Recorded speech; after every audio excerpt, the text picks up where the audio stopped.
Imagine your only sanctuary is the freezing mud of a decaying garden, hiding from a father who sees you as worthless. Imagine being dragged from that dirt and forced into your perfect sister's suffocating silk wedding dress because she ran away to escape a monster. You aren't taken to a church. You're driven to an industrial fortress filled with men who smell like predators. You have to stand at the altar and lie to the most terrifying alpha in the territory, a man with glowing eyes who knows instantly that you are a fraud. You are trapped behind steel gates with a beast who just claimed you as his property. How do you survive when the wolf realizes he married the wrong sister? Chapter 1. The Empty Room. The mud in the vegetable garden was cold enough to numb Nora's fingers, but she kept digging. It was the only place on the decaying Holloway estate where the air didn't smell like desperation and black mold. She was knee-deep in wet soil, wrestling a stubborn carrot from the earth, when the back door slammed against the siding with a crack like a pistol shot. "Nora!" Her father's voice wasn't a call, it was a detonation. Walter Holloway stood on the rotting porch, his face a mottled map of red rage and pale terror. He was wearing his best suit, the navy one with the fraying cuffs he tried to hide under a heavy gold watch. Nora stood up, wiping her dirt-stained hands on her oversized gray hoodie. She didn't run. Survival in this house meant moving slowly, staying quiet, and making yourself small. "Where is she?" Walter screamed, stumbling down the steps. He grabbed Nora by the upper arm, his fingers digging into the soft flesh through the fleece. "Where is your sister?" "Lydia?" Nora's voice was rusty from disuse. "She's in her room, getting ready." "The room is empty!" Walter shoved Nora toward the kitchen door, hard enough that she stumbled over her own boots. "The wardrobe is empty, the safe is empty. She's gone, you stupid girl! She took the car!" Nora's stomach turned over like an engine failing in winter. Lydia was gone. Today. Of all days. "The Bishop clan will be here in an hour," Walter spat, dragging Nora through the kitchen. The house smelled of mildew and the expensive chemical vanilla perfume Lydia sprayed to cover the rot. "If we don't produce a bride, Cole Bishop takes the land and burns this house with us inside. He wants the deed signed in blood." They reached the top of the stairs. Walter didn't turn left toward Nora's small, drafty room. He kicked open the door to Lydia's suite on the right. It was a shrine to perfection. White lace, gold mirrors, and a terrifying void where the bride should be. On the bed lay the dress. It was a concoction of imported silk and Chantilly lace, worth more than Nora's entire life. "Put it on," Walter commanded. Nora froze.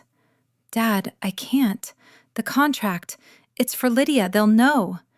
"They won't know anything." Walter grabbed the dress and thrust it at her. "He's never seen her in person, just photos. You have the same face. Put it on." Nora stripped off her hoodie, revealing a simple tank top and the soft curve of her waist. She stepped into the silk puddle of the gown. It was ice cold against her skin. It stopped at her hips.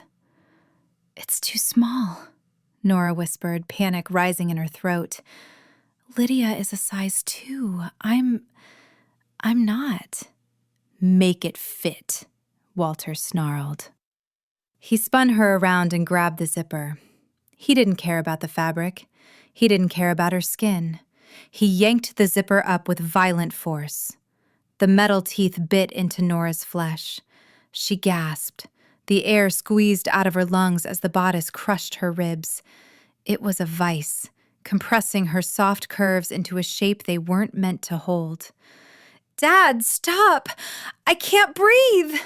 "You will breathe when I say you can breathe," Walter hissed right in her ear. He managed to hook the clasp, leaving Nora lightheaded and swaying. Her breasts were pushed up uncomfortably, and she could feel a bruise forming on her rib cage. Walter grabbed a brush and attacked her messy chestnut hair, ripping through the tangles until her scalp burned. He twisted it into a severe bun, pinning it tight enough to pull her eyes at the corners. "Don't speak," he ordered, grabbing a veil to throw over her face. He marched her to the mirror. The reflection stared back, a terrified ghost of her sister. Walter reached behind the door and pulled out a double-barreled shotgun. He cracked it open, checked the shells, and snapped it shut with a menacing clack. "You walk down that aisle," he said, his voice low and devoid of love. "If you say one word, if you give them one reason to look closer, I will bury you in the garden, right next to those damn carrots." Chapter 2. The Meat Market.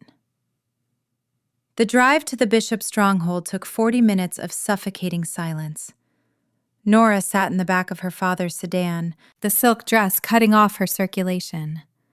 Every bump in the road sent a jolt of pain through her constricted ribs. She counted the telephone poles passing by to keep from hyperventilating. 1, 2, 3. The bishop territory didn't look like a kingdom. It looked like a fortress built for a siege. They passed through a 12-foot steel gate topped with razor wire. The compound was industrial, massive warehouses made of corrugated metal, heavy machinery rusting in the rain, and floodlights cutting through the gloom. It smelled of diesel, wet pine, and raw aggression. Walter parked the car in front of the main hall, a brutalist concrete structure that looked more like a bunker than a wedding venue. "Chin up," Walter hissed, wiping sweat from his balding forehead. "Remember, you are Lydia." Nora stepped out into the mud. Her satin heels sank instantly. She clutched her bouquet of white roses so hard the thorns pierced her gloves. The doors opened. It wasn't a church. It was a cavernous hall filled with men who looked like they broke rocks for a living. The Bishop clan. They wore flannel, leather, and heavy boots. There were no flowers, only garlands of pine and the heavy scent of wood smoke and something else. Something coppery and sharp. Wolf. Nora kept her head down. She walked past rows of predators. She could hear them inhaling as she passed, the sound loud in the unnatural quiet. "She smells scared," one man muttered, his voice a low rumble like distant thunder. "Smells like dirt," another whispered. Nora's pulse fluttered in her throat. They could smell her. They could smell the gardening soil she hadn't been able to scrub from her cuticles. They could smell the terror sweating through the expensive silk. She reached the front of the room. Walter abandoned her there, stepping back into the shadows like the coward he was. Then, the side door opened. The air in the room changed. The pressure dropped, popping Nora's ears. The murmuring stopped instantly. Cole Bishop walked in. He was massive. That was the first thing Nora's brain registered. He had to be 6'4", with shoulders that strained the fabric of his black dress shirt. He wasn't wearing a tuxedo. He wore dark slacks and heavy boots, as if he expected to stomp someone's head in before the cake was cut. His hair was buzzed short, severe and practical. A faded white scar cut through his left eyebrow, interrupting the dark line of hair. He didn't look at the crowd. He didn't look at the officiant. He looked straight at her. His eyes were amber, not brown, but a glowing, translucent gold that seemed to burn with an internal fever.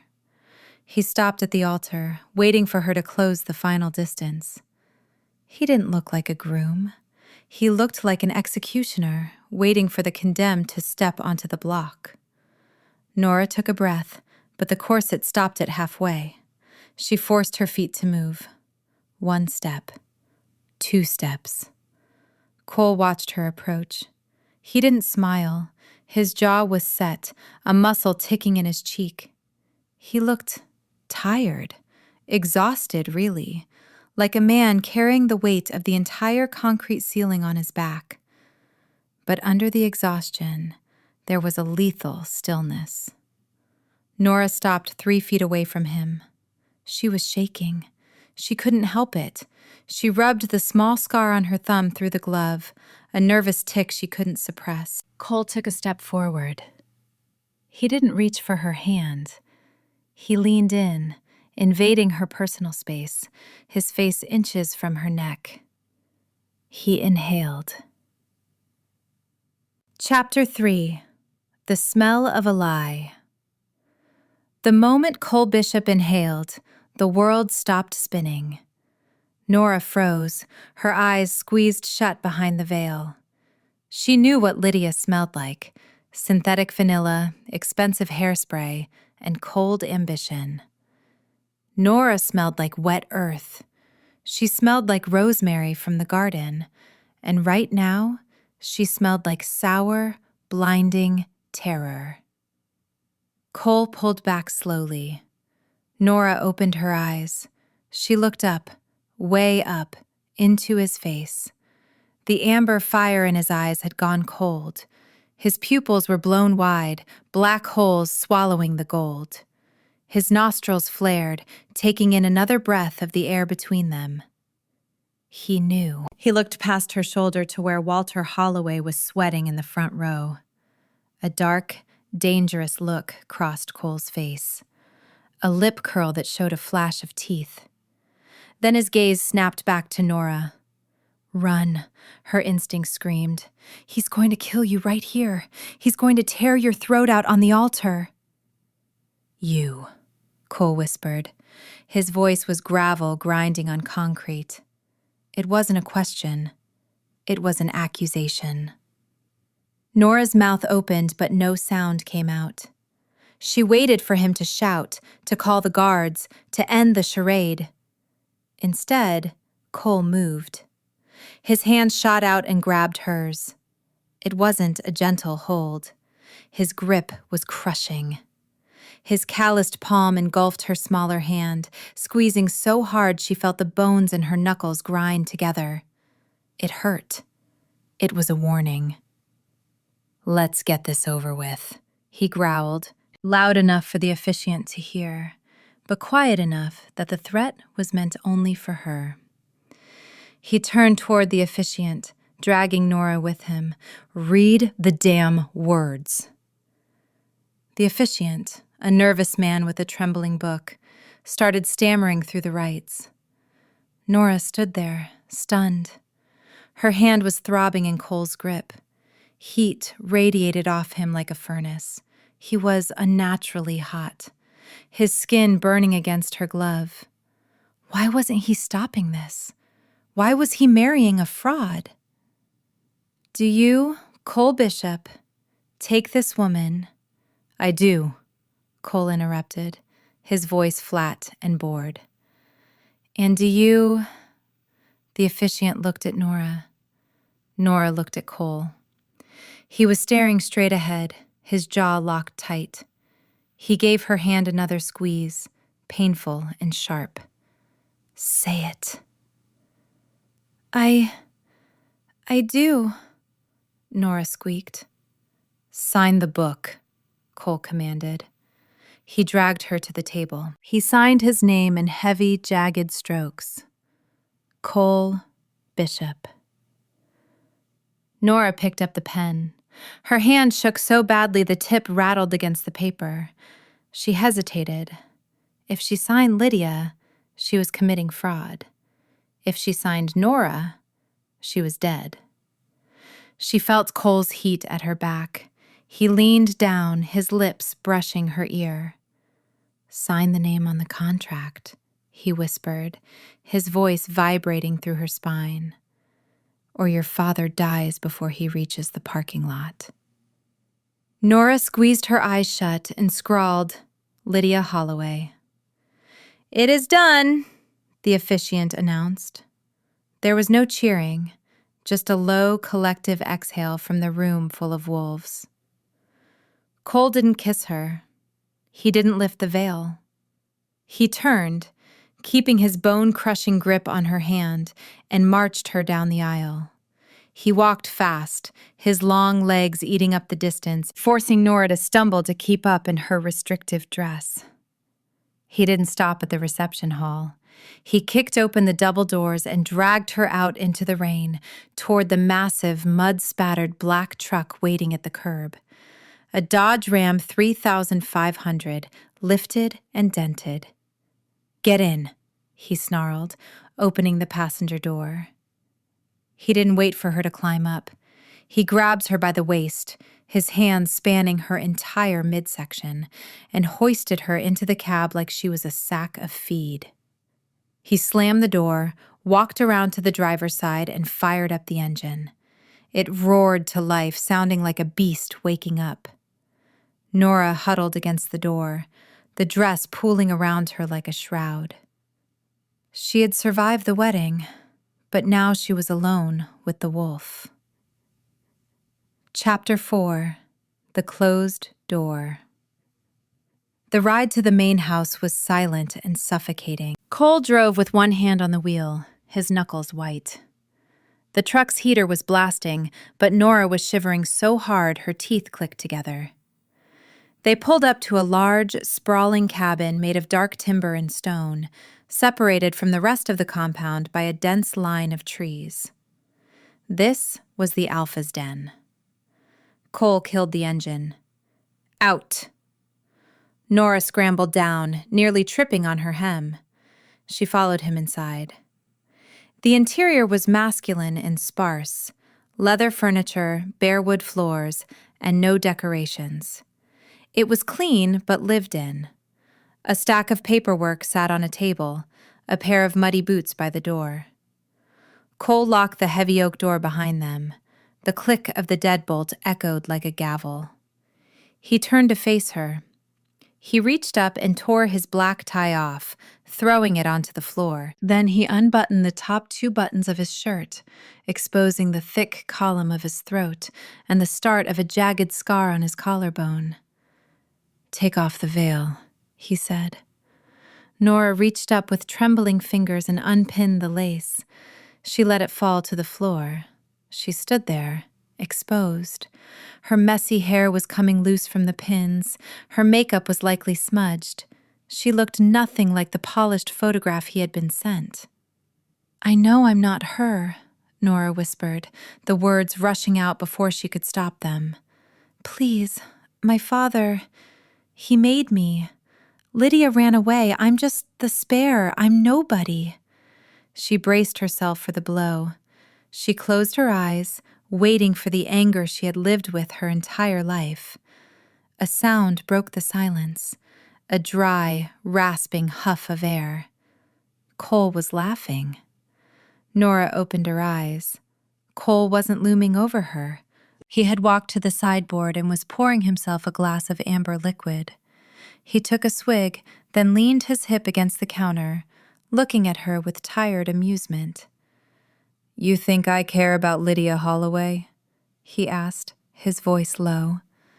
She was the bride," Nora stammered. "She was a headache," Cole corrected. He swirled the drink in his glass. "I met your father 3 times. I smelled the desperation on him. I figured the daughter would be just as bad, vain, loud, useless." He pushed off the counter and walked toward her.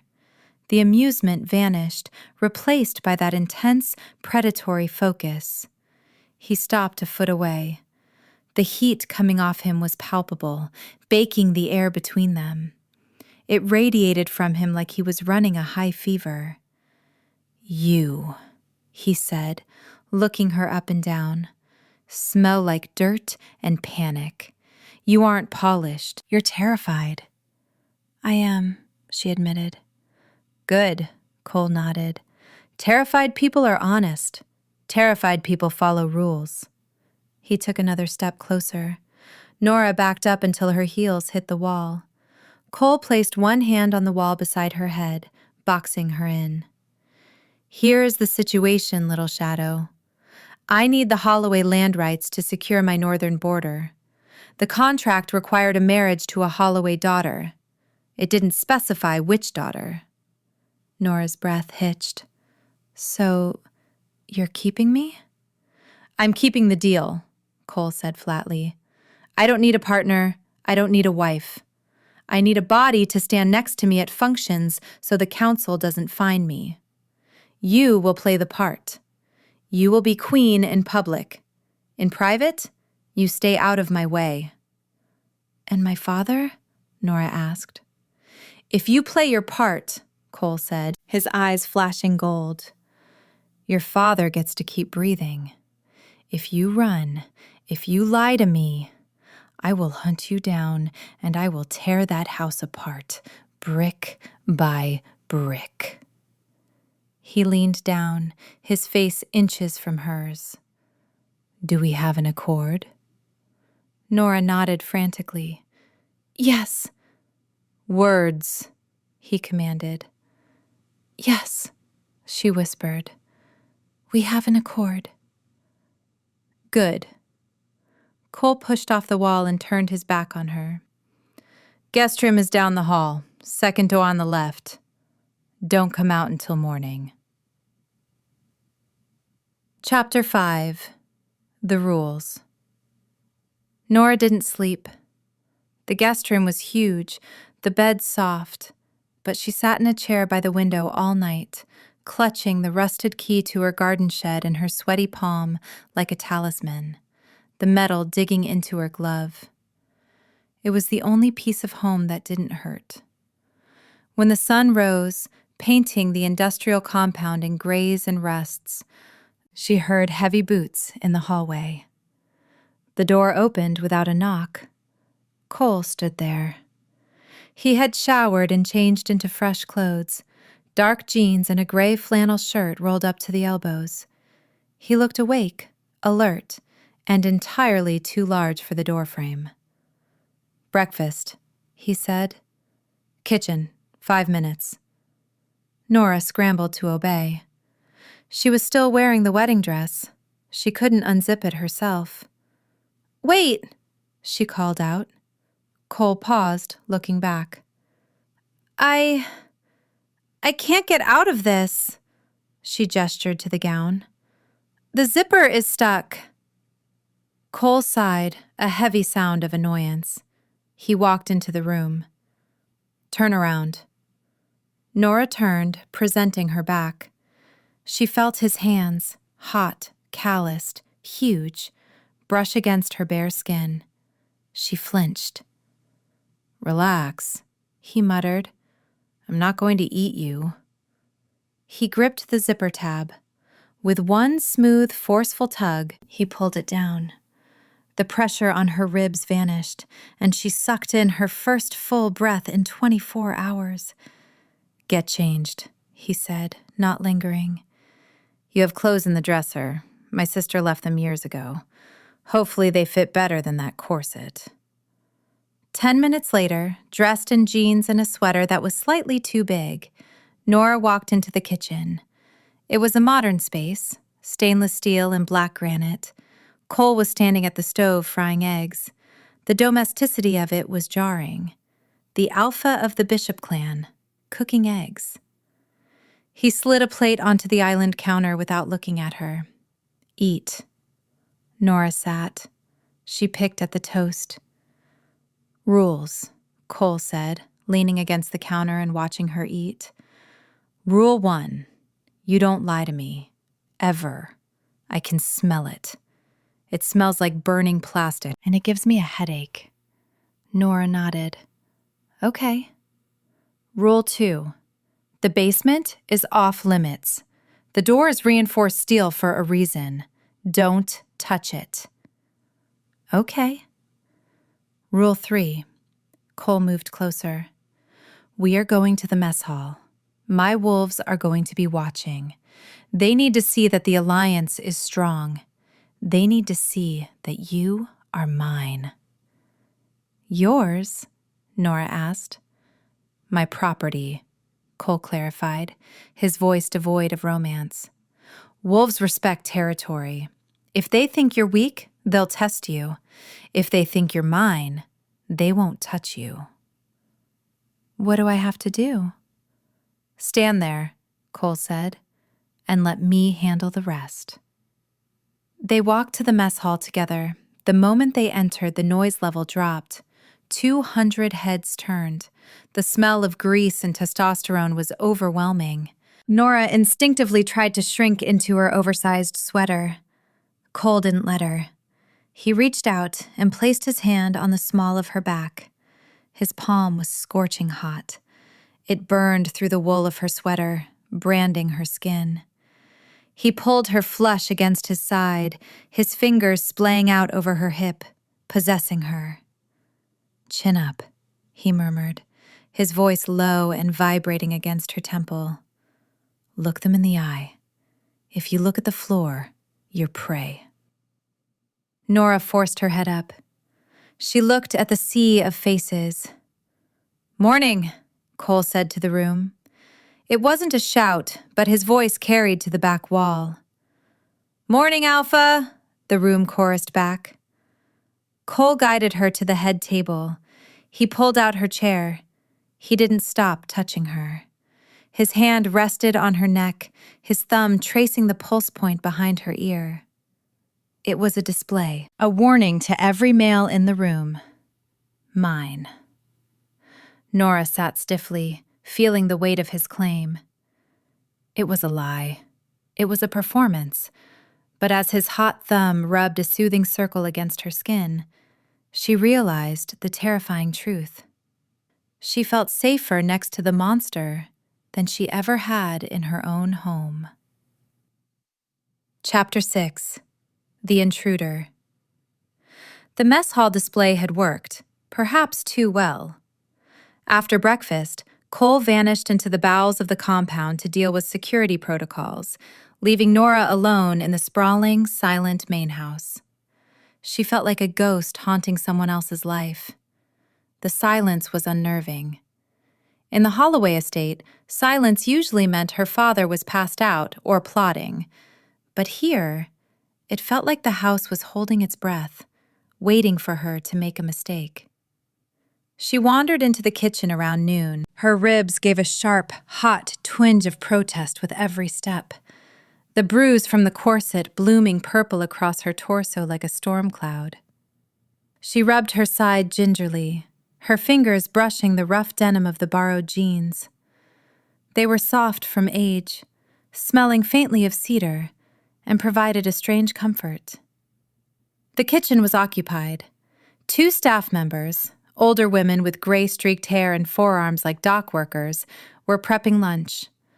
They chopped vegetables with terrifying efficiency, their knives hitting the cutting boards in a rapid-fire rhythm.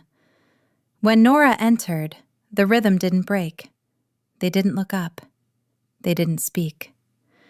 They simply expanded their presence, moving around the island in a way that physically boxed her out. "Excuse me," Nora said, her voice sounding thin in the high-ceilinged room. Can I help with anything?" One of the women paused, knife hovering over a red pepper. She sniffed the air, a sharp, dismissive inhale, and then resumed chopping. The message was clear. You are not Pack. You are an intruder. Stay out of the way. Nora retreated to the sink. It was piled high with greasy pans from the morning rush. She hated being useless. Useless things were discarded in her world. She rolled up the sleeves of the oversized gray sweater, wincing as the motion pulled at her sore ribs, and turned on the hot water. She scrubbed. She focused on the grease, the heat of the water turning her hands pink, the repetitive motion grounding her anxiety. She didn't hear the door open. She didn't hear the heavy boots on the hardwood until a shadow fell over the sink, blocking out the light. "What are you doing?" Nora jumped, splashing soapy water onto the front of her sweater. She spun around, clutching a dripping cast-iron skillet like a shield. Cole stood there. He looked tired. Dirt streaked across his high cheekbones. His sleeves rolled up to reveal thick, corded forearms covered in engine grease. He wasn't looking at the pan. He was looking at her wet hands. "I was helping," Nora stammered, lowering the skillet. "They looked busy." Cole stepped closer, the heat radiating off him, hitting her like a physical wave.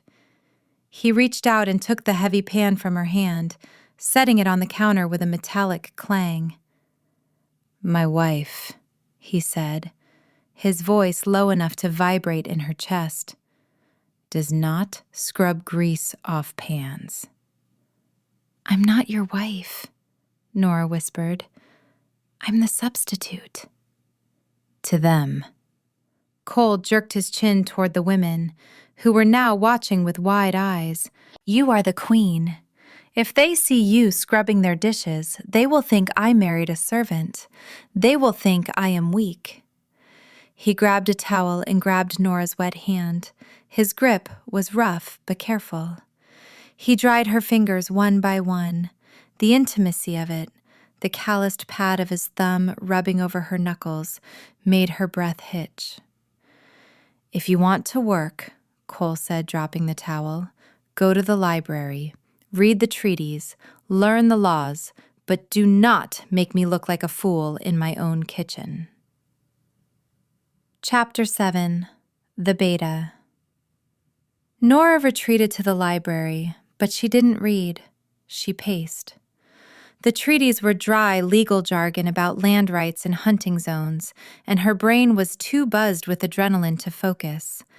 She found a window seat and curled up, watching the rain lash against the glass. She rubbed the small white scar on her thumb, counting the drops. 41, 42. "You don't smell like a princess." The voice came from the shadows near the bookshelves. Nora stiffened, her hand instinctively going to the pocket where her shed key sat heavy and cold. A man stepped out. He was leaner than Cole, wiry and built like a coiled spring. His arms were covered in ink, sleeves of wolves, thorns, and daggers. He had a toothpick rolling between his teeth and a grin that didn't reach his eyes. "Gage," he said, introducing himself without offering a hand. "Beta." Nora stood up, pulling the oversized sweater tighter around her frame. "Nora." Gage circled her slowly, like he was inspecting a used car. "Cole says you're the quiet one, the smart one. Says you didn't scream when he dragged you out of the church." "I didn't have the breath," Nora said evenly. "The dress was too tight." Gage laughed, a sharp bark of a sound. He stopped in front of her, invading her personal space. He sniffed the air, uncomfortably close. "You smell like him," Gage noted, his nose wrinkling. "Covered in his scent. But underneath that, you smell like wet dirt and fear. A real Holloway princess would smell like money and lies." "I'm not a princess," Nora said, her patience fraying. Her ribs ached, her head hurt, and she was tired of being sniffed like a fire hydrant. "No?" Gage stepped closer, testing her. "Then what are you? Because if you're just a mouse Cole brought home to keep the council happy, you won't last a week. The wolves here eat mice." Nora looked at him. She looked at the toothpick, the tattoos, the arrogant tilt of his head. She thought about her father's rage, the shotgun, the years of hiding in the garden shed. "I'm not a mouse," Nora said, her voice flat. "And you don't smell like a beta." Gage blinked, surprised. "Oh? What do I smell like?" "You smell like wet dog and cheap tobacco," she said. For a second, the silence stretched thin, tight as a wire. Then Gage threw his head back and laughed. It was a genuine sound this time. "All right," he said, chewing on the toothpick. "All right. Maybe you'll survive the week." "Is that a promise?" "No," Gage grinned, showing sharp canines. "It's a bet. I put $50 on you making it to Friday." Chapter 8. The Scent Marker. The test came sooner than Friday. That evening, the atmosphere in the main house shifted. The guards at the door doubled. The air grew thick with tension, a static charge that made the hair on Nora's arms stand up. Cole found her in the hallway. He had showered, scrubbing off the grease, but he looked darker, more dangerous. He wore a black leather jacket that creaked when he moved. "We have visitors," he said, his jaw tight. "Kruger, the alpha of the Iron River Pack. He's here to congratulate us." "Is that bad?" Nora asked, struggling to keep pace with his long strides. "He's here to see if the rumors are true," Cole said.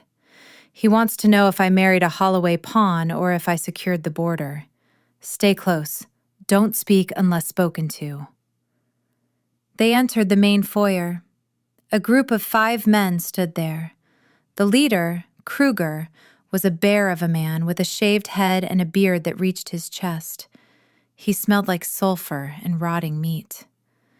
"Bishop," Kruger boomed, his voice echoing off the stone walls. "So it's true. You finally leashed yourself to a woman." "Kruger," Cole nodded, stopping in the center of the room. He didn't offer a hand. Kruger's eyes landed on Nora. He looked her up and down, lingering on the oversized sweater and the way she stood slightly behind Cole. He sneered. "This is the bride?" Kruger took a step forward. "She looks small, fragile.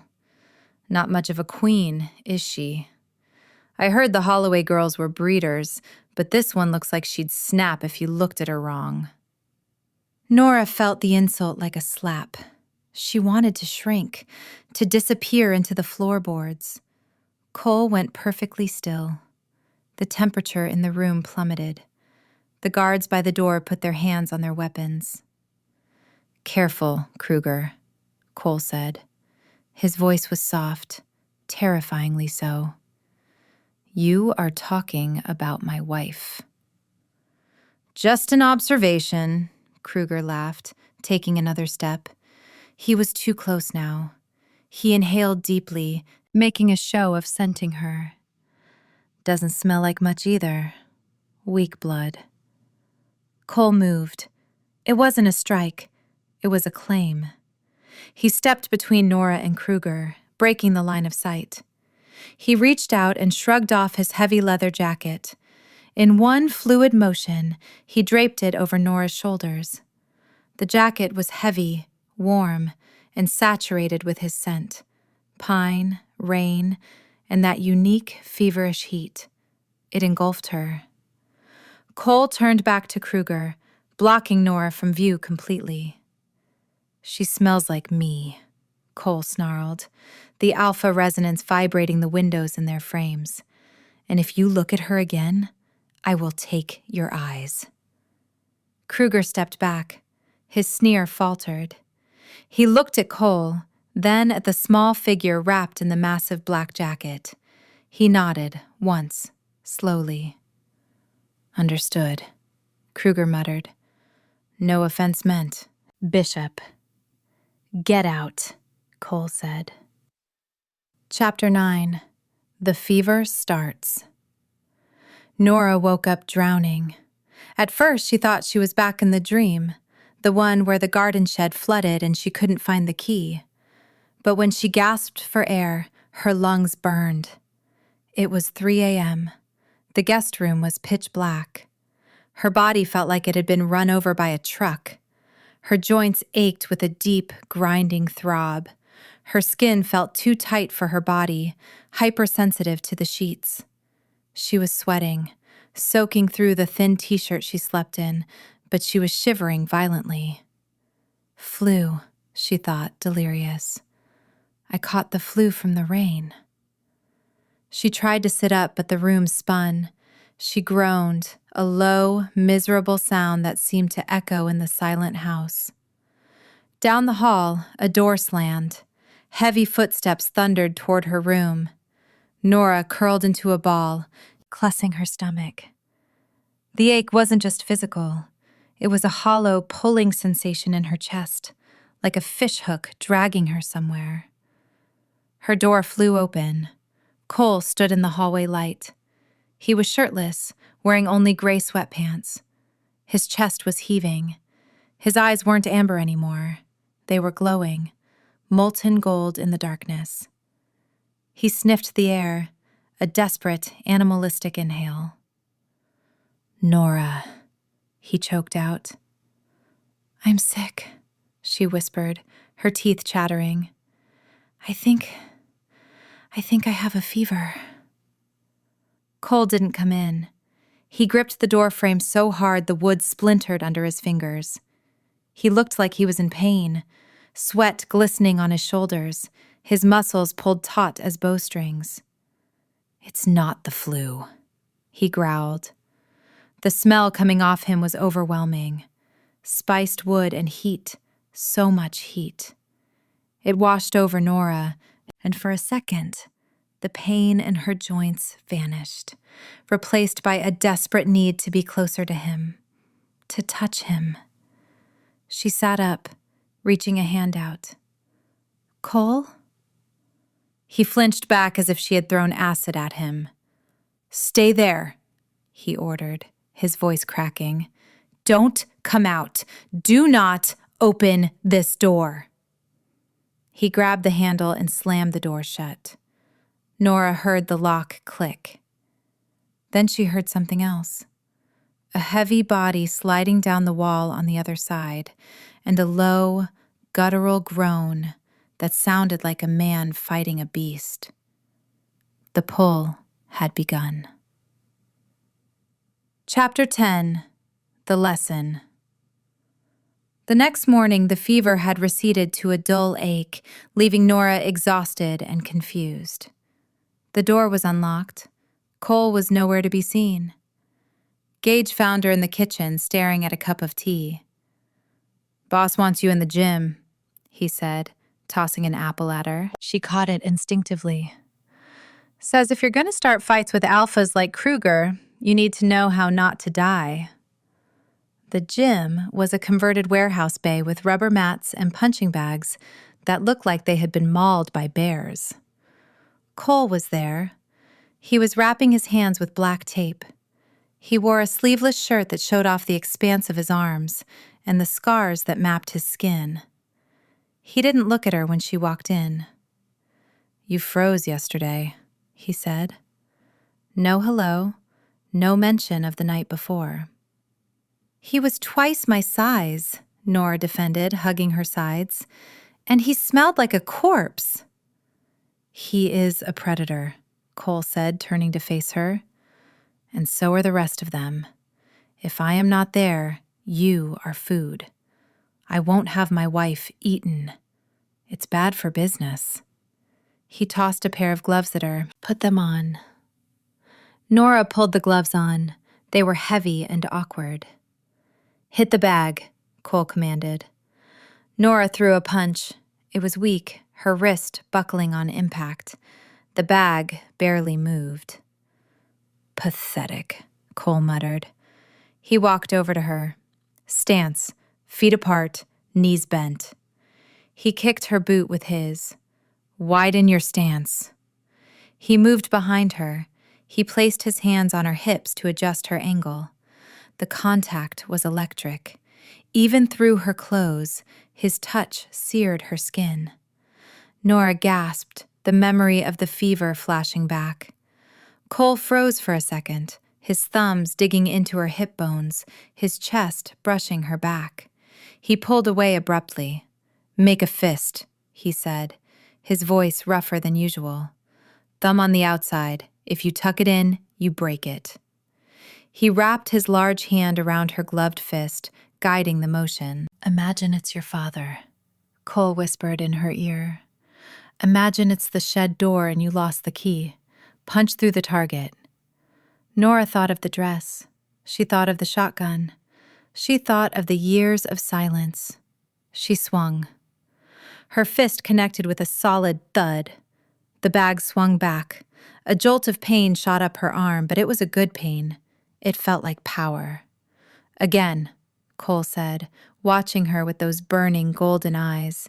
"Don't stop until I tell you." Chapter 11. The Nightmare. The night air in the Bishop compound was heavy, pressing against the windows like a physical weight. Nora tossed in the oversized bed, tangled in sheets that smelled of unfamiliar detergent. The fever from the mate bond was a low-grade hum in her blood, making her dreams vivid and jagged. She wasn't in the guest room.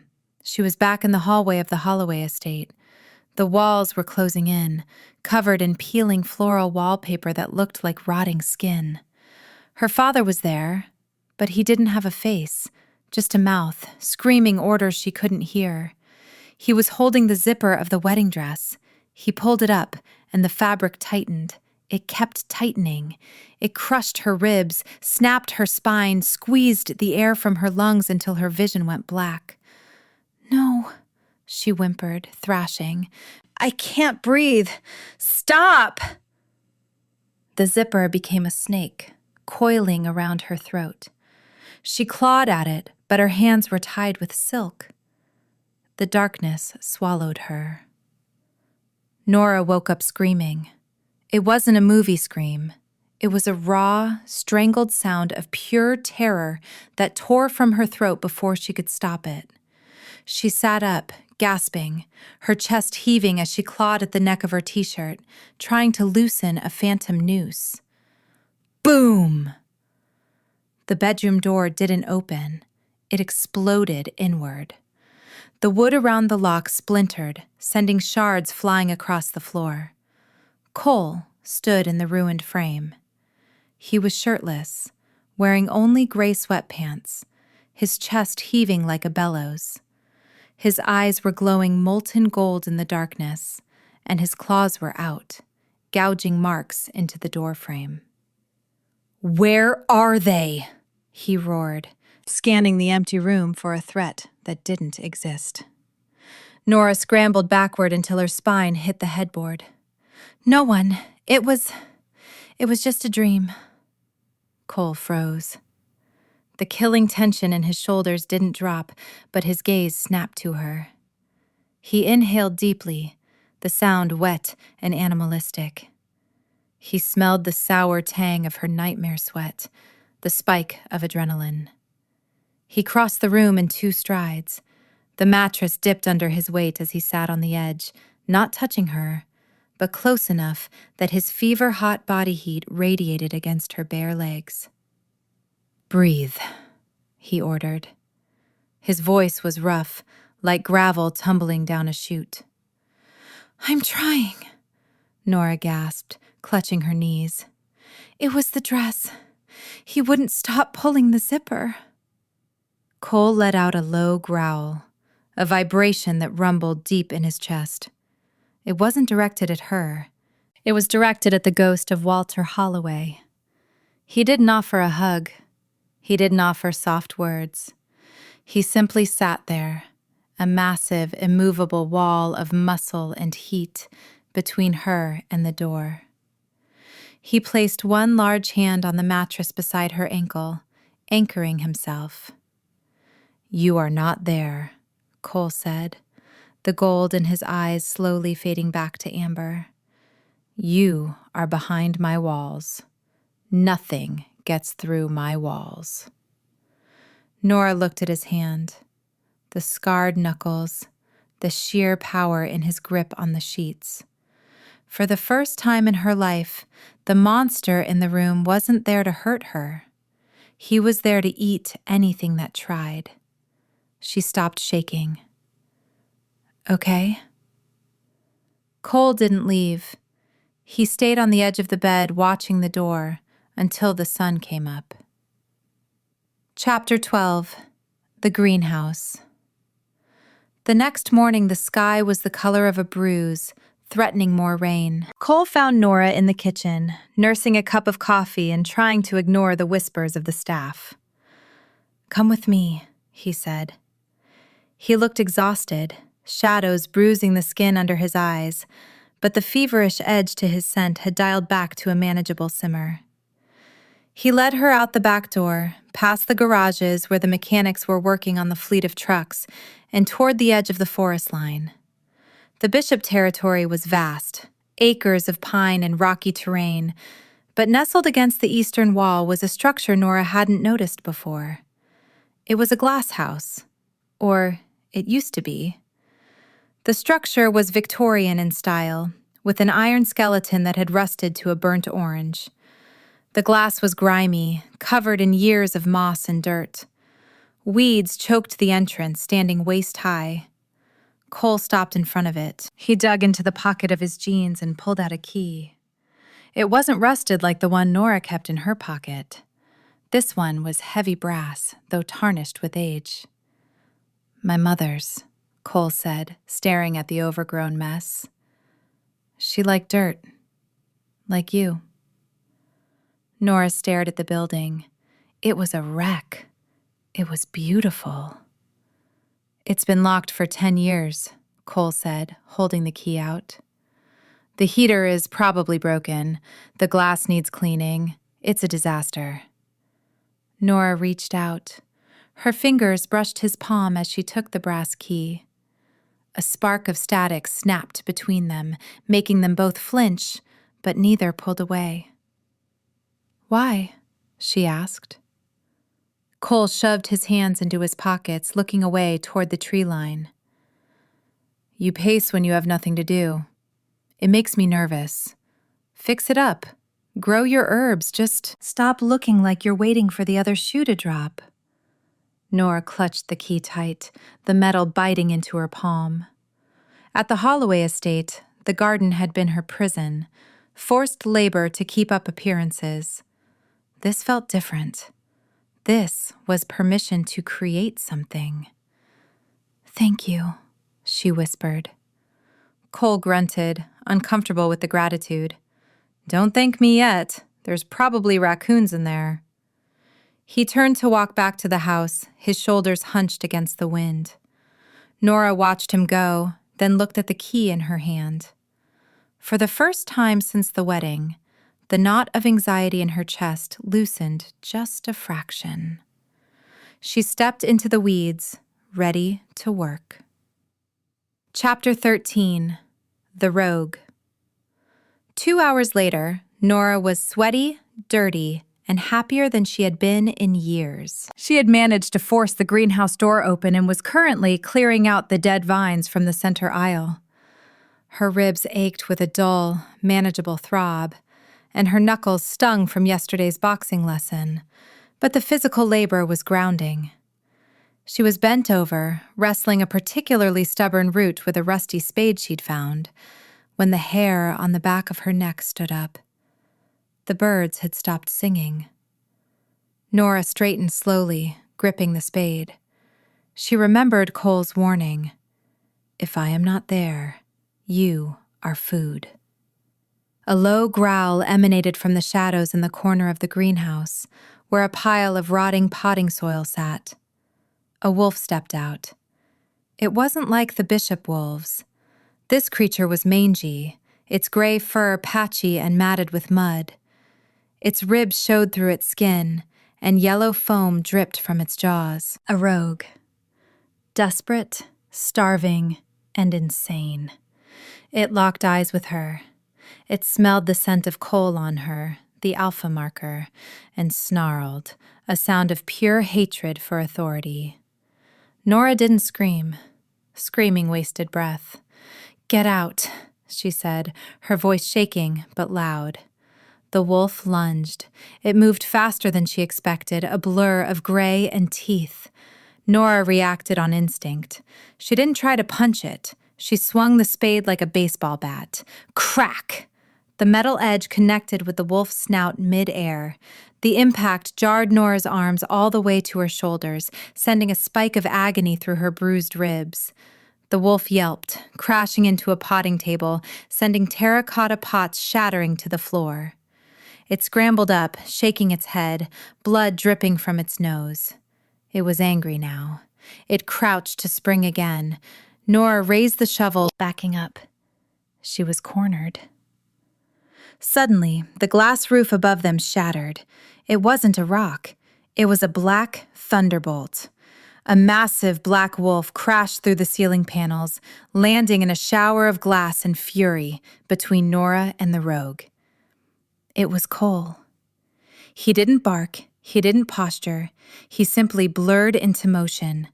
The rogue tried to turn, but Cole's jaws clamped around its neck with a sickening crunch. Cole shook his head once, violently, snapping the rogue's spine like a dry twig. He threw the limp body against the far wall where it slid down, leaving a smear of dark red. Silence fell over the greenhouse, broken only by the tinkling of falling glass shards. The black wolf turned to Nora. He was huge, his shoulders reaching her chest. His muzzle was wet with blood. His golden eyes burned with a ferocity that was entirely inhuman. He took a step toward her, a low rumble vibrating in his throat. Chapter 14. The Aftermath.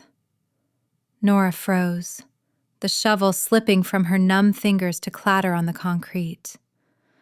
The wolf in front of her was Cole, but it wasn't the man who cooked eggs or bought her a winter coat. This was the alpha predator. The violence radiating off him was a physical weight, hot and suffocating. He loomed over her, backing her until her spine hit the rusted iron frame of the greenhouse wall. He was breathing hard, the sound wet and heavy. The scent of blood and ozone filled the small space. Then, the sound of bones snapping filled the air, wet gravel dropping. Cole shifted. It was brutal to watch. Fur retracted, bones realigned, and humanity clawed its way back to the surface. He stood up, naked from the waist up, his sweatpants shredded at the calves. Blood, not his, smeared his chest and jaw. He didn't cover himself. He didn't apologize. He stepped into her space, slamming his hands against the glass on either side of her head, caging her in. "You are hurt," he rasped. His voice was wrecked, deeper than usual. "I'm fine," Nora whispered. Her heart was hammering against her ribs like a trapped bird. "I hit him with the shovel." Cole stared at her. His eyes were still glowing gold, fighting the adrenaline crash. He looked at the shovel on the ground, then back at her. A strange expression crossed his face, pride mixed with terrifying possessiveness. "You fought," he said. "You didn't run." There was nowhere to run. Cole leaned in. He was burning up, his skin radiating that dangerous fever heat. He pressed his forehead against hers. He was filthy, covered in glass dust and blood, but Nora didn't push him away. The mate bond pulled at her navel, a sharp hook dragging her closer. "I smelled his fear," Cole murmured, his lips brushing the shell of her ear. "But I didn't smell yours. Why?" "I was too busy trying not to die," she admitted. Cole let out a shuddering breath. He moved his head, his nose trailing down her jawline, inhaling her scent deeply. He stopped at the pulse point of her throat. His teeth grazed the skin there, not biting, but tasting. "Mine," he growled against her skin. Nora's knees went weak. Her hands came up, resting on his bare chest. His heart was beating so fast it felt like a machine gun. He pulled back abruptly, putting 2 feet of distance between them. He ran a hand through his hair, leaving a streak of blood on his forehead. "Go inside," he ordered, his voice tight. "Get cleaned up. I have to deal with the carcass." He turned his back on her, staring at the dead wolf, but Nora saw his hands shaking. Chapter 15. The Town. By the time Cole came back to the house, he had showered and changed, but the tension remained. The truck ride into town was silent. Nora sat in the passenger seat of the massive Dodge Ram, watching the trees blur past. She was wearing the oversized sweater again, but it wasn't enough to block the chill of the damp afternoon. "Why are we going to town?" she asked, breaking the silence. "Supplies," Cole said, keeping his eyes on the winding road. "Greenhouse needs dirt. You need things." They parked in front of a general store that looked like it had been there since the gold rush. The sign said Miller's Supply, but it sold everything from feed to flannel. When they walked in, the bell above the door chimed. The old man behind the counter looked up, saw Cole, and immediately straightened his spine. "Alpha Bishop," the man nodded respectfully. "Didn't expect you today." "Miller," Cole grunted. He steered Nora toward the back of the store. He stopped in front of a rack of heavy winter coats, Carhartt, canvas, wool, practical gear, not fashion. "Pick one," Cole said. Nora looked at the price tag on a tan canvas coat. $150. "I don't need a coat. This sweater is fine." "It's full of holes and 10 years old," Cole said bluntly. He grabbed a dark green coat lined with shearling and held it up against her shoulders. "It's thin. You're shivering half the time, and—" He paused, his jaw working. "And it reminds me of your sister. She wore things that didn't cover anything." Nora flinched at the name. Lydia. The ghost that still haunted the edges of this arrangement. "I'm not her," Nora said quietly. "I know," Cole said. He stepped closer, sliding the coat onto her arms. He did up the buttons himself, his large fingers surprisingly dexterous. The coat was heavy, warm, and smelled like new leather. It swallowed her frame, but in a protective way. "Fits," Cole decided. He turned to grab a bag of potting soil from a nearby pallet, hoisting the 50-pound bag onto his shoulder like it was a pillow. "Cole," Nora said. He looked back. "Thank you." Cole held her gaze for a second, his amber eyes unreadable. "It's getting colder, Nora. If you're going to live in my territory, you need to dress for the weather." He walked toward the counter to pay. Nora buried her hands in the deep, fleece-lined pockets of the new coat. For the first time since she was a child, she wasn't cold. Chapter 16. The Secret. The drive back to the compound was quiet, but it wasn't the suffocating silence of the wedding day. It was a heavy, thoughtful quiet. Nora sat deep in the passenger seat of the Dodge Ram, her hands buried in the fleece-lined pockets of the new, green canvas coat. It was stiff, smelling of leather and store polish, but it cut the wind that rattled the truck windows. When they pulled up to the main house, Gage was waiting on the porch. He wasn't smiling. He was chewing a toothpick into splinters. "We have a problem," Gage said before Cole even cut the engine. Cole swore, a low, sharp sound. He looked at Nora. "Go inside. Put the soil in the mudroom. Do not go near the greenhouse until I fix the roof." Nora nodded, grabbing the 20-pound bag of soil. Even the lighter weight pulled at her healing ribs, a sharp twinge reminding her she was still fragile. But she hauled it inside without complaint. She didn't go to her room, though. She lingered in the mudroom, the door to the kitchen cracked just an inch. Cole and Gage were in the hallway. Their voices were low, urgent rumbles. "It wasn't a stray," Gage was saying. "We checked the perimeter. The fence wasn't cut. Someone let it in, Cole. Someone with a key code." "The council," Cole said. The word sounded like a curse. They're testing the defenses, Gage confirmed. Kruger's visit, now this? They know you're stockpiling weapons. They know about the rebellion plans. If they find the armory, they won't fine us. They'll execute the whole clan for treason. Nora's breath hitched. Rebellion? Treason?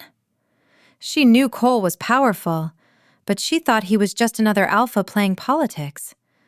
She didn't realize he was starting a war. Let them come, Cole growled. I need 2 more weeks to secure the northern border. Once the Holloway land rights transfer is official, we control the pass. Then we lock the gates and starve them out. And the girl? Gage asked. If the shooting starts, she stays behind the walls, Cole said, his voice dropping to a register that vibrated in Nora's chest. If the council touches her, I burn the city. Nora stepped back from the door, her heart hammering against her bruised ribs. She wasn't just a substitute bride. She was the key to a war. And Cole wasn't just protecting his property. He was protecting the only leverage he had to free his people. She looked at the bag of soil, then at the brass key in her pocket. She couldn't fight. She couldn't shoot. But she knew plants. She knew which roots stopped bleeding and which leaves broke a fever. If a war was coming, they would need more than bullets. They would need a healer.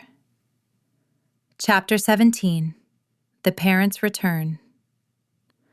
2 days later, the war arrived early. But it didn't come with guns. It came in a rusting sedan that backfired as it pulled up to the main gate. Nora was on the front porch, sweeping mud off the steps, a task she had assigned herself to keep busy. She froze when she saw the car. Walter Holloway climbed out. He looked worse than usual. His suit was rumpled, sweat stains darkening the armpits, and his eyes darted around the compound like a trapped rat. "Nora!" he shouted. "Spot her." He marched up the walkway, ignoring the 2 bishop guards who bristled as he passed. "Where is he? Where is that husband of yours?" Nora gripped the broom handle until her knuckles turned white. The old fear, the one that tasted like copper, flooded her mouth.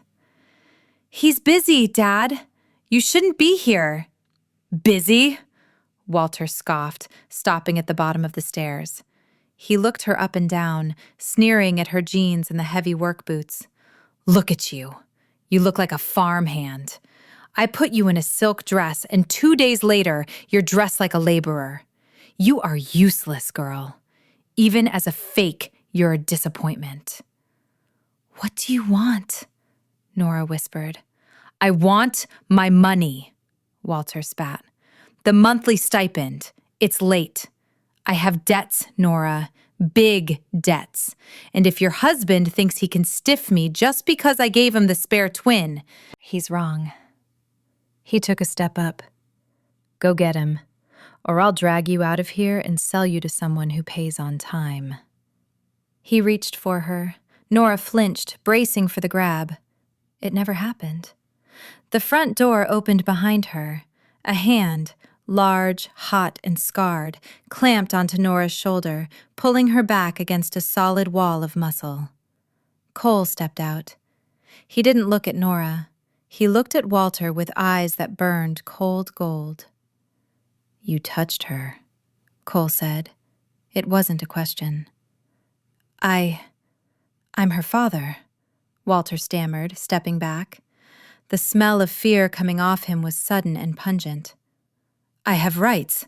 The contract." "The contract," Cole interrupted, his voice calm and terrifying. "Bought the land. It didn't buy you access to my home." Cole moved. He didn't shift. He didn't need to. He simply descended the stairs with a predator's grace, grabbed Walter by the lapels of his cheap suit, and lifted him off his feet. He walked him to the edge of the porch railing and held him over the drop, a 6-foot fall into a thorny rose bush. She is not your daughter, Cole snarled, the alpha resonance shaking the loose boards of the porch. She is Bishop property. She wears my name. She wears my coat. If you ever come within 10 miles of her again, I will feed you to the hounds, piece by piece. He didn't wait for an answer. He threw Walter. The older man crashed into the mud below, sprawling in a heap of limbs and undignified yelps. "Get out," Cole said. Walter scrambled to his car, mud slicking his suit, and peeled out of the driveway. Cole stood at the railing, watching the dust settle. His chest was heaving. He turned to Nora, his eyes wild. "Did he hurt you?"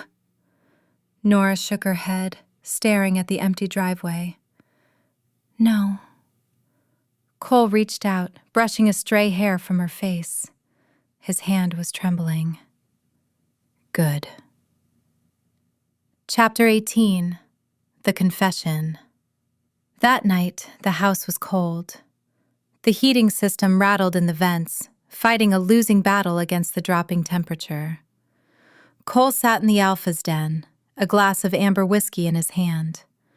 The fire in the hearth had burned down to embers, casting long, dancing shadows across his face. He hadn't spoken since the incident on the porch. Nora knocked softly on the open door. "Cole?" He didn't look up. "Go to bed, Nora." She didn't. She walked in, her socks silent on the hardwood floor. She sat on the leather ottoman opposite his chair. He looked wrecked. The fever from the mate bond was flushing his skin, making him look like he was burning from the inside out. "You shouldn't have done that," she said softly. "He's vindictive. He'll go to the council." "Let him," Cole muttered, taking a drink. The glass looked fragile in his hand. He smelled like rot. He smelled like he enjoyed scaring you. "He does," Nora admitted. She rubbed the scar on her thumb. "He liked to remind us that we were commodities, things to be sold." Cole's hand tightened on the glass until Nora thought it would shatter. "My father was the same." Nora looked up, surprised. Cole Bishop, the Alpha, admitting weakness? "He didn't sell us," Cole said, staring into the fire. "He broke us. He thought affection made dogs weak, so he beat it out of us. Me, my sister, my mother." He took a jagged breath. "That's why I never wanted a mate. I have his blood. I have his temper. I didn't want to bring a woman into this house and turn into him." He looked at her then. His eyes were tortured, the gold swirling with dark amber. "Today, on the porch, I wanted to kill him. Not for the politics, but because he made you flinch. The rage, it felt like him." Nora moved before she thought. She reached out and placed her hand over his, the one clenching the glass. Her skin was cool against his feverish heat. "You aren't him," she said firmly. Cole looked at her hand, then up to her face. "He hurt people to make himself feel big," Nora said. "You hurt him to protect me. That's different, Cole. That's not a monster. That's a shield." Cole turned his hand over, interlacing his fingers with hers. The contact sent a jolt through both of them, a soothing, magnetic hum that quieted the ache in Nora's bones. "I don't know how to be gentle," he whispered, a confession torn from his throat. "I don't need gentle," Nora said. "I need safe. And I feel safe with you."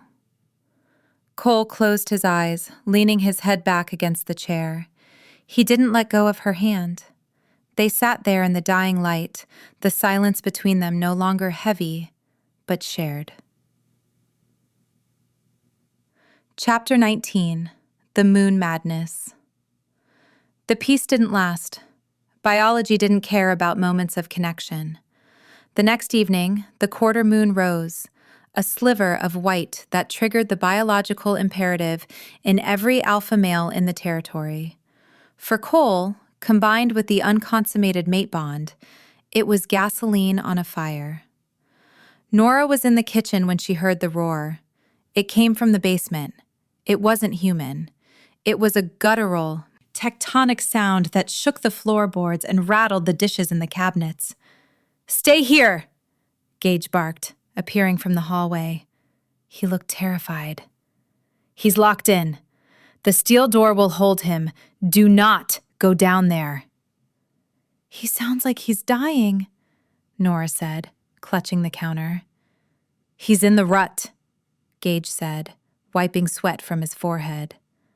"His wolf smells you in the house, but he can't get to you. It's driving him insane. If you go down there, he won't recognize you. He'll tear through that door to claim you, and he won't be gentle about it." Gage left to check the perimeter, leaving Nora alone with the sounds of Cole's agony. Thud. He was throwing himself against the door. Another roar, this one sounding more like a sob of pain. Nora stood it for 10 minutes. She thought about the man who bought her a coat, the man who held her hand by the fire. She walked to the basement door.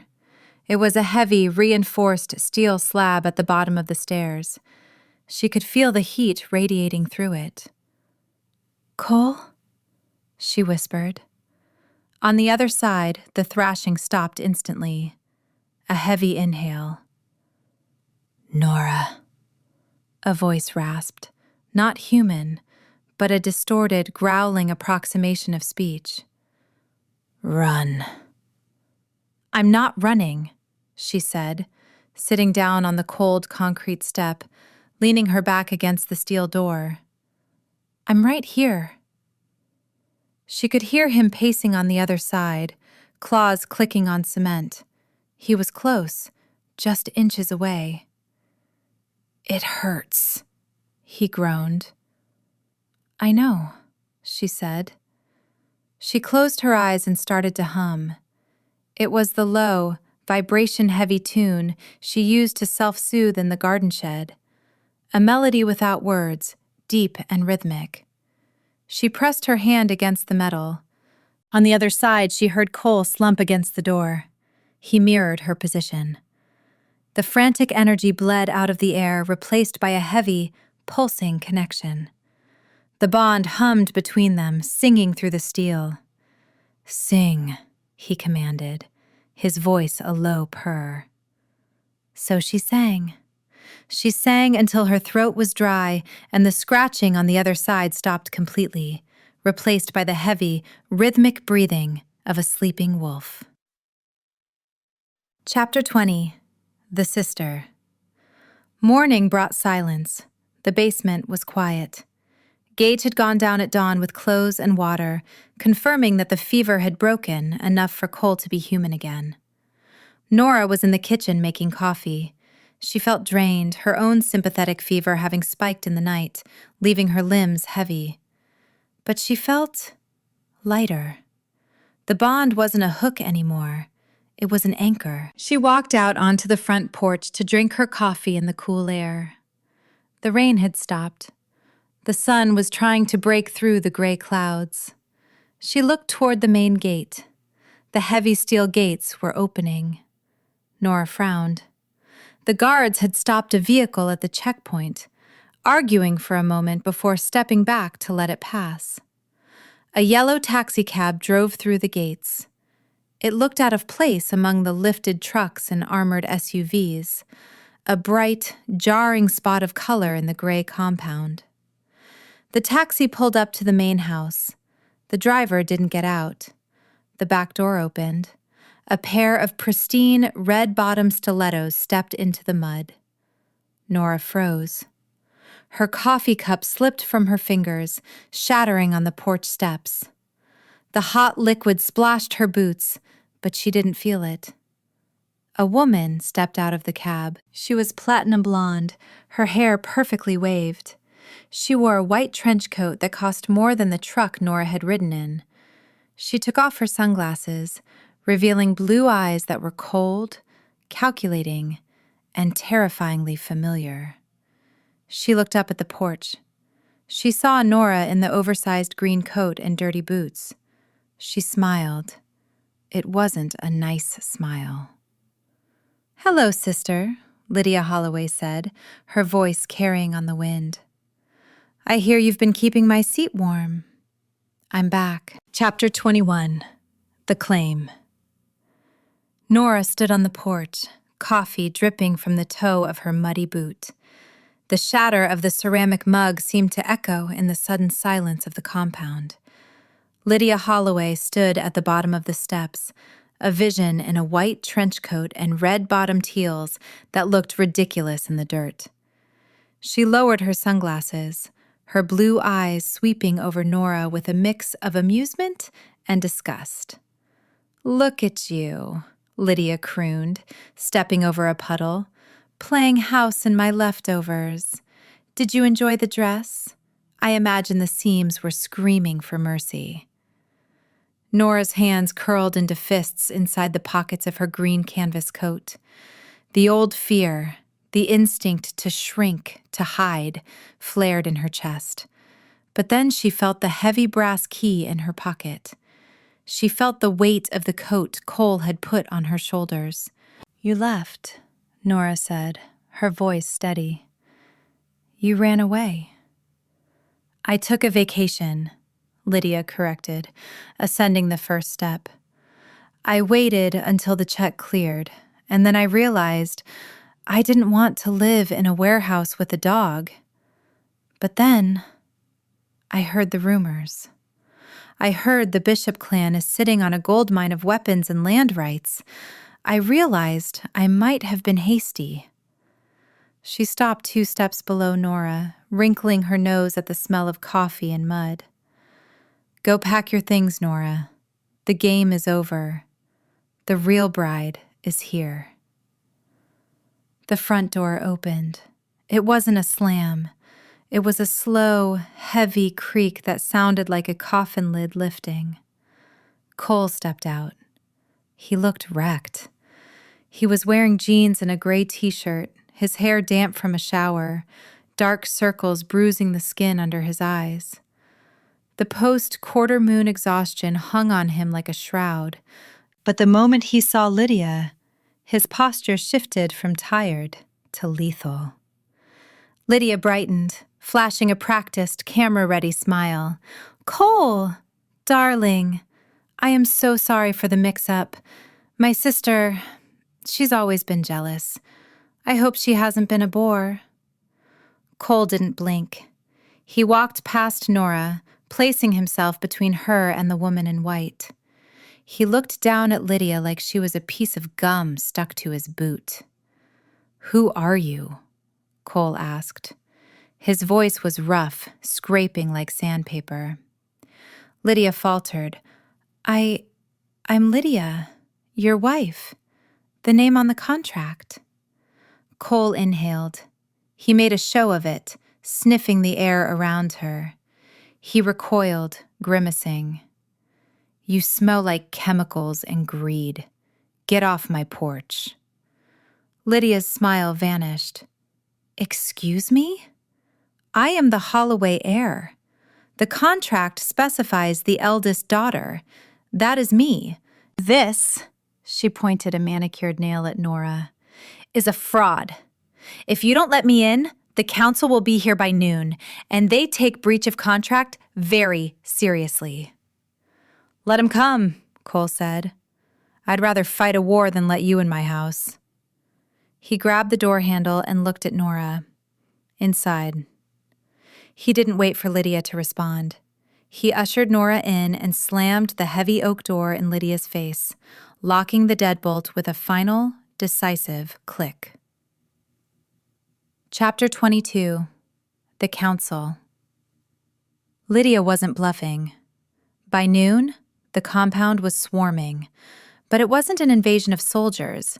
It was an invasion of bureaucrats. 3 black SUVs pulled up, flanked by bishop guards who looked ready to open fire. The Council of Elders had arrived. They were 3 men in gray suits, ancient and terrifying. They didn't carry weapons. They carried the weight of the old law. They set up court in the main hall, sitting at a long table like judges at an execution. Nora stood next to Cole. She felt small in her green coat, surrounded by so much hostility. Lydia stood on the other side of the room, flanked by Walter. She looked smug. "The complaint is simple," the head elder, a man named Thorn with skin like parchment, announced. "The Holloway family claims that Alpha Bishop is harboring a fraud and refusing the rightful bride. The contract stipulates the union is to seal the land transfer. If the union is invalid, the land reverts to the council, and the Bishop clan is fined $10 million for breach of faith." "There is no breach," Cole growled, his hand resting on the back of Nora's neck. His thumb rubbed the sensitive skin there, a constant, grounding rhythm. "I married a Holloway. I signed the book." "You married the wrong one," Walter piped up, nursing a bruise on his cheek from where he'd hit the mud 2 days ago. "Nora is the spare. She has no inheritance rights. The contract is for Lydia." "We don't care about your preferences, Alpha," Thorn said coldly. "We care about the bloodline. The magic of the land transfer requires the signature of the primary heir." He gestured to a medic standing in the shadows. "We will test the blood. If she," he pointed at Nora, "is not the primary heir, the marriage is annulled immediately. You will marry Lydia Holloway by sunset, or you will lose everything." Nora's stomach dropped. She looked at Cole. He was vibrating with tension, his amber eyes burning. "This is a waste of time," Cole spat. "It is the law," Thorn countered. "Step forward, girl." Nora hesitated. Cole's grip on her neck tightened for a second, protective, before he slowly let go. "Go," he whispered. "Trust me." Nora walked to the table. She held out her hand. The medic pricked her finger. Then he walked over to Lydia and pricked hers. He dropped the samples into a silver bowl filled with a clear liquid. The liquid turned gray. "The blood does not bind," Thorn announced, his voice ringing through the silent hall. "Nora Holloway is the second born. She is null." Lydia laughed, a sharp, triumphant sound. "I told you, she's nothing." Thorn looked at Cole. "The marriage is void. You have 1 hour to vacate this woman and prepare for the ceremony with the true bride." Chapter 23. The Rejection. The silence in the hall was absolute. Every wolf, every guard, every bureaucrat watched Cole Bishop. He stood alone in the center of the room. He looked at the council. He looked at Lydia, who was preening in her white coat. Then he looked at Nora. Nora was standing by the table holding her pricked finger. She looked defeated. She started to unbutton the green canvas coat, the symbol of his protection. She was getting ready to give it back. Something inside Cole snapped. He crossed the room. He didn't walk. He stalked. He grabbed Nora's hands, stopping her from undoing the buttons. "Keep it on," he ordered roughly. He turned to the council.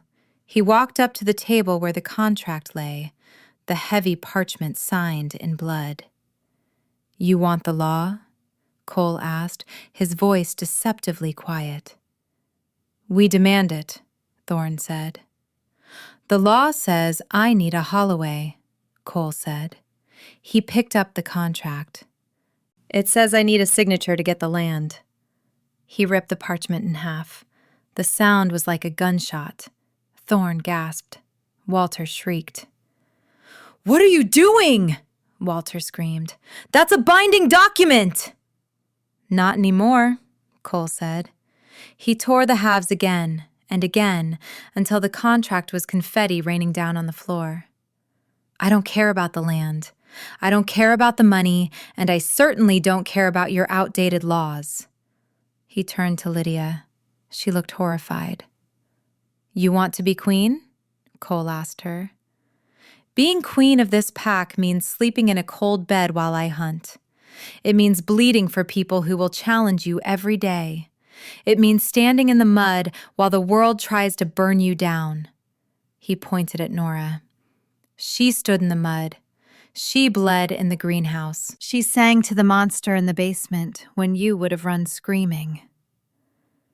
Cole walked back to Nora. He wrapped an arm around her waist, pulling her flesh against his side. The heat of him soaked through her coat. "I don't choose the paper," Cole announced, his voice booming with the alpha command. "I choose the shadow. Nora is my mate. Nora is my queen. And if the council wants to find me, they can come take it from my cold, dead hands." Thorne stood up, his face purple. "This is treason, Bishop. We will strip you of your rank. We will sanction your territory." "Get off my land," Cole roared, "before I decide to hunt." Chapter 24. The Trap. Chaos erupted. The council members scrambled for their SUVs, flanked by their security. The bishop wolves were shouting, weapons drawn, ushering the intruders out. It was a riot of noise and diesel fumes. In the confusion, Cole was pulled aside by Gage. They were arguing with Thorne near the main gate, trying to prevent an immediate firefight. Nora stood by the porch, trembling. The adrenaline crash was hitting her hard. She watched Cole. He was magnificent and terrifying, shouting down the most powerful men in the region for her. She needed to breathe. The air at the front of the house was choked with exhaust. She stepped around the corner of the house, heading toward the mudroom entrance. She just needed a glass of water. She needed to stop shaking. She didn't hear the footsteps behind her. The roar of the trucks masked everything. A hand clamped over her mouth. It smelled of cheap cologne and sweat. "Walter, you ruined everything," he hissed in her ear. Nora tried to scream, but he dragged her backward. A second pair of hands, smaller, sharper, grabbed her legs. "Lydia." "I unlocked the service gate," Lydia whispered, her voice tight with panic. "Dad is parked just outside. We get her in the trunk, we take her to the council, and we force Cole to trade the land for her life." Nora thrashed. She kicked out, her heavy boot connecting with Walter's shin. He grunted, but didn't let go. He slammed her head against the brick siding of the house. White light exploded behind her eyes. Her knees buckled. They dragged her through the mud, away from the safety of the pack, away from the man who had just declared war for her. She tried to reach for the mental bond, the hum she felt with Cole, but the blow to her head made everything fuzzy. "Cole!" she screamed internally. "Cole!" They reached the open service gate where the rusting sedan was idling. Walter popped the trunk. It smelled of gasoline and old carpet. They threw her in. "Don't worry, sister," Lydia sneered, looking down at her before slamming the lid. "You finally get to be useful." The trunk slammed shut, plunging Nora into darkness. Chapter 25. The Hunt. Cole felt the connection snap. It wasn't a subtle feeling. It felt like someone had reached into his chest and ripped out a rib. He stopped mid-sentence, ignoring Thorne's threats. He spun around, scanning the porch. Empty.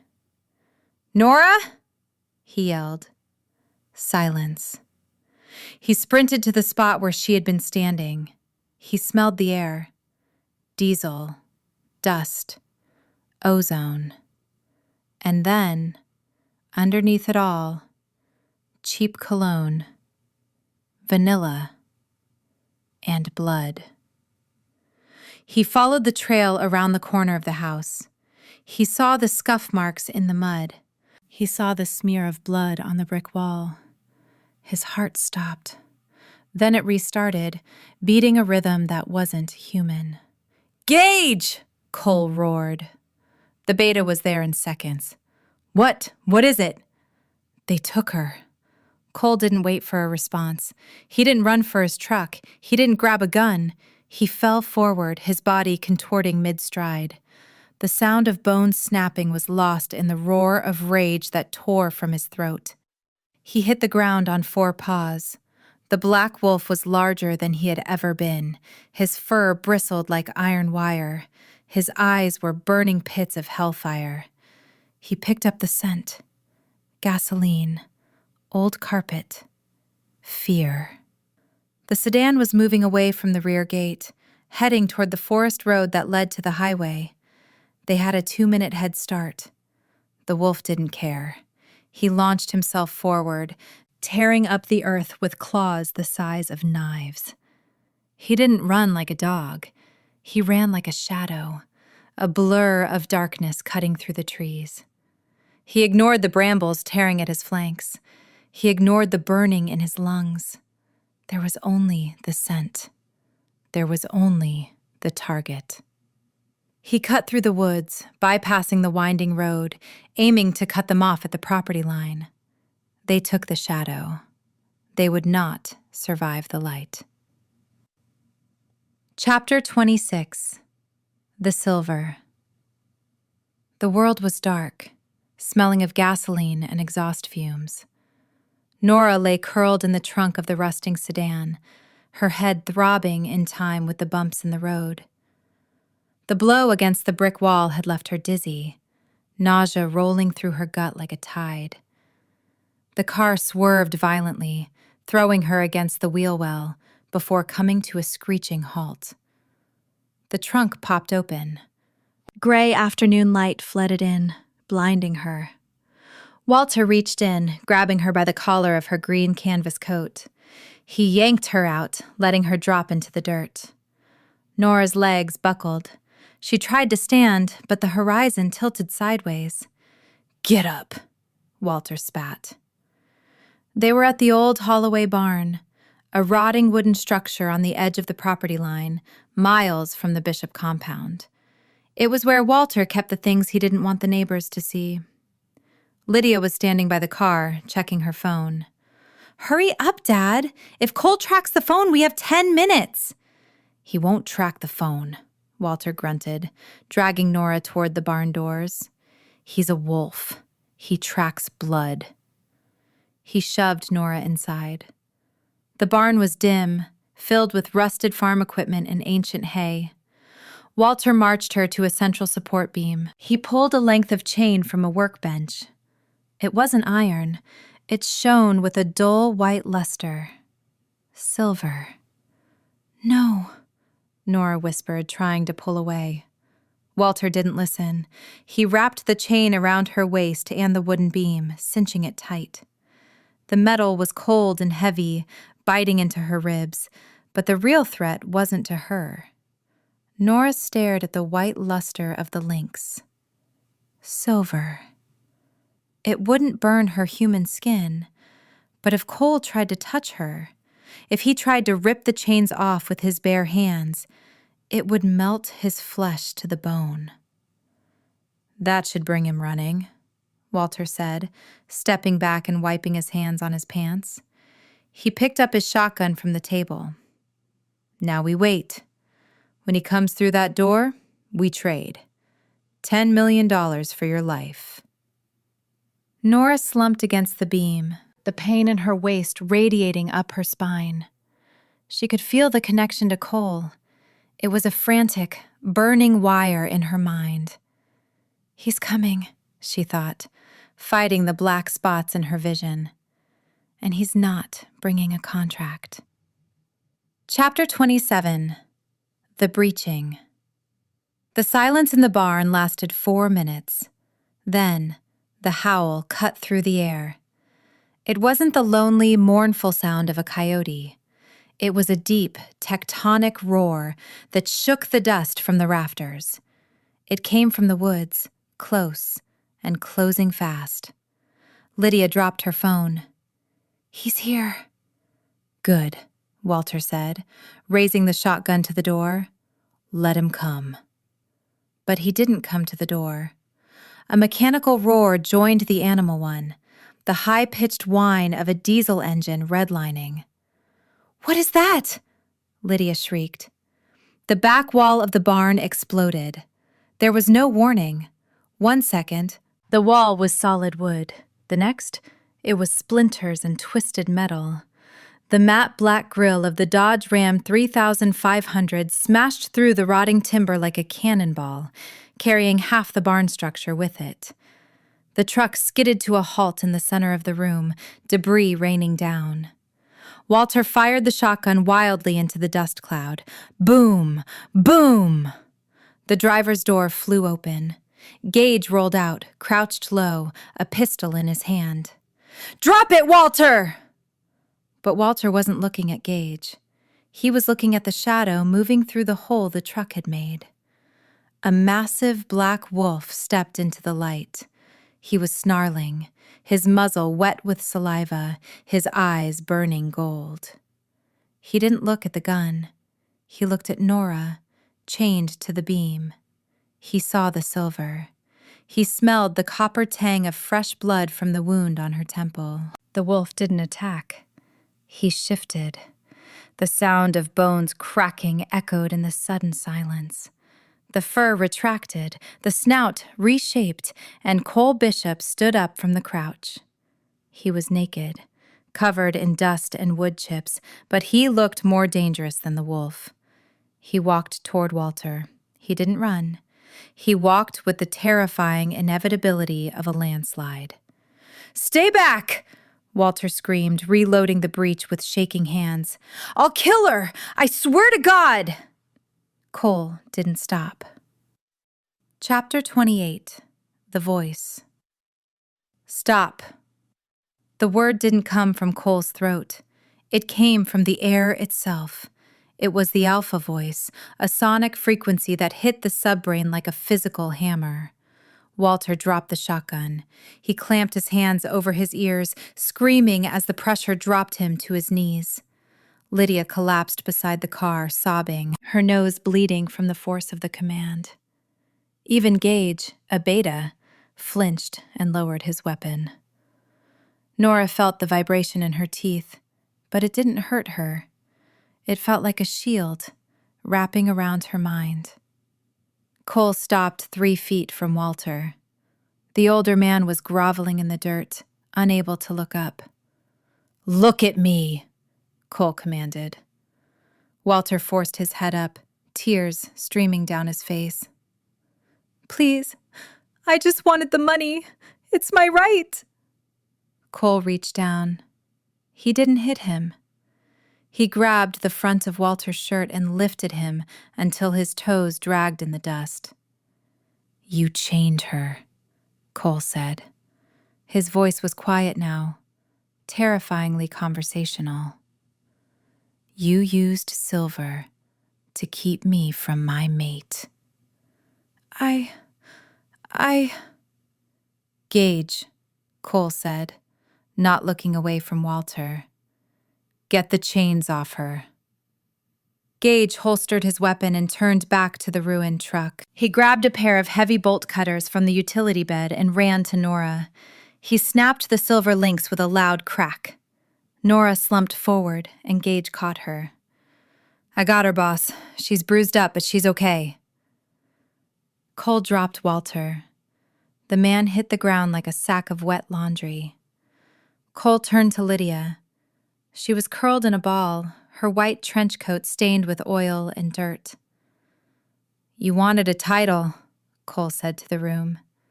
"You wanted a kingdom." He pointed to the door. Go." Lydia looked up, confused. "Go where?" "Run," Cole said. "Run to the border. If you are still on my land in 10 minutes, I hunt." He turned back to Walter. "Both of you, run." Walter scrambled up, grabbing Lydia's arm.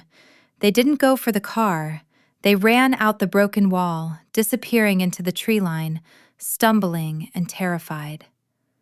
Cole watched them go. Then the adrenaline crash hit him. He swayed, his golden eyes finally finding Nora. Chapter 29. The Mark. The drive back to the compound was a blur. Gage drove. Cole sat in the back with Nora, wrapped in a blanket from the emergency kit. He held her like she was made of glass. His hand rested over her bruised waist, his high body heat soothing the deep ache in her bones. "I'm sorry," he whispered against her hair, over and over. "I was too slow." "You came," Nora mumbled, her head resting on his chest. The concussion made her sleepy, but the bond kept her tethered to him. When they got to the house, Cole didn't let her walk.